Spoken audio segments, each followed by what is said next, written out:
Hello students, now we have one more question.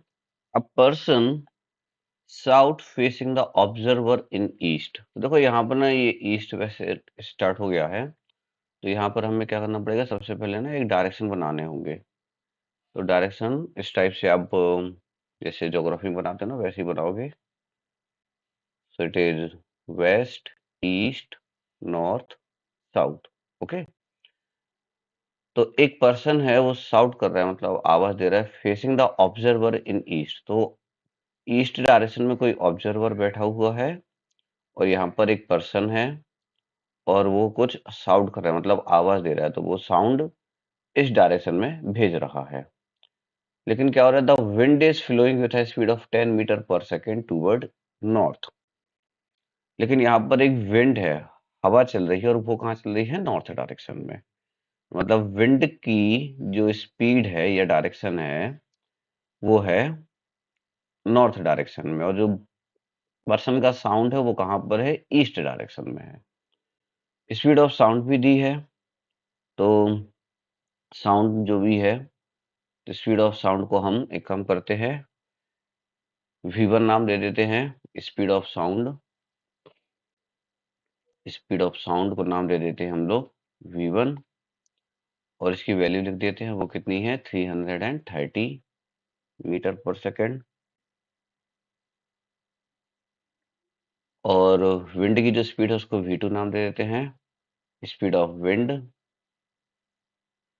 इसकी value कितनी है, इसकी वैल्यू है 10। और हाँ, विंड की जो स्पीड है वो कितनी है, 10 मीटर पर सेकेंड। अब क्या होगा यहाँ पर थोड़ा सा समझना कि जो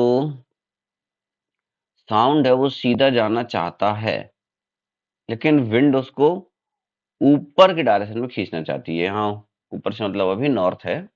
वैसे आप इसको थ्री में एक्चुअल में देखोगे तो नॉर्थ कहाँ पर होगा, आपकी नोटबुक के अंदर होगा, ठीक है। लेकिन यहाँ पर समझाने के लिए हमने इसको इस टाइप से बनाया है, जैसा कि हम मैप में बनाते हैं। तो विंड जो है ना वो साउंड को इस डायरेक्शन में खींचेगी, ऊपर की डायरेक्शन में। तो इसके कारण से स्पीड की वैल्यू भी बदलेगी और थोड़ा-सा डायरेक्शन भी बदलेगा। लेकिन डायरेक्शन हमें या इस ऑब्जर्वर को फ़ील नहीं होगा। उसका रीज़न क्या है? क्योंकि एक ही साउंड वेव नहीं जा रही, बहुत सारी जा रही हैं। तो कोई ना कोई साउंड वेव तो उसके कान तक पहुँचेगी ही। तो उसको वो फ़ील तो नहीं होगा कि साउंड थोड़ा-सा मुड़ गया है, उसका डायरेक्शन चेंज हो गया, ये उसको फ़ील नहीं होगा। ओके? लेकिन जो स्पीड है साउंड की 330 होनी चाहिए थी, उससे कुछ कम या ज़्यादा फ़ील होगी। वो कैसे हम लोग पता करेंगे? तो इसको सॉल्व करने के 2 मेथड हैं। एक मेथड जो हम 11th में वेक्टर के हिसाब से सीखते हैं, उसके हिसाब से होगा। रिलेटिव वेलोसिटी का कॉन्सेप्ट यूज़ होता है वहाँ पर। दूसरा, आप इसको सिंपली ना पाइथागोरस से कर सकते हो। जैसे अभी आप 9th-10th में हो या उतना आपने अभी डेप्थ में रिलेटिव वेलोसिटी नहीं समझा है, तो आप इसको सिंपली एक पाइथागोरस से लगा सकते हो कि पाइथागोरस में जैसे एक साइड ये हो गई हमारी, साउंड की स्पीड हो गई, ये कितनी हो गई, 330। और जो विंड है वो नॉर्थ डायरेक्शन में जा रहा है तो उसकी स्पीड हो गई 10। तो ये दोनों आपस में 90 डिग्री पर ही हैं। तो एक बहुत ही सिंपल सा कॉन्सेप्ट समझ में आ गया कि सर इसकी हम हाइपोटेन्यूज की वैल्यू निकाल लें। ठीक है, तो ये नीचे वाला बेस हो गया हमारा, ये बेस हो गया, ये परपेंडिकुलर, और एक हिसाब से आपको हाइपोटेन्यूज निकालनी है। अभी सिर्फ उसने मैग्नीट्यूड बोला है इसलिए।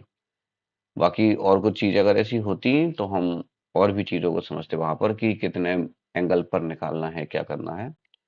तो बस इसमें अब जो हमें इसकी जो स्पीड ऑफ साउंड फ़ील होगी उसको नाम दे देते हैं वी डैश, जो मतलब हमारा बेसिकली पाइथागोरस के हिसाब से हाइपोटेन्यूज है। तो v dash equal to under root of, तो बेस का स्क्वायर विच इज 330 स्क्वायर, और फिर परपेंडिकुलर का स्क्वायर मतलब 10 स्क्वायर।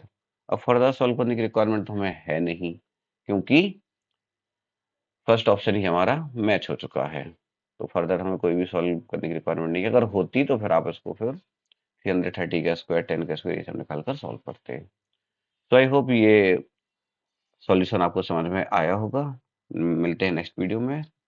तब तक आप इस वीडियो को लाइक और शेयर करें, और इस चैनल पर नए हैं तो प्लीज़ इस चैनल को सब्सक्राइब करें सो दैट आपको और नई-नई वीडियो समय से मिलती जाएँ। और आपको अगर कुछ भी डाउट हो कोई भी और क्वेश्चंस में, तो आप मुझे व्हाट्सएप पर भेज सकते हैं, वहाँ मैं नेक्स्ट वीडियो इससे ही रिलेटेड बनाकर दूँगा। Bye bye, take care.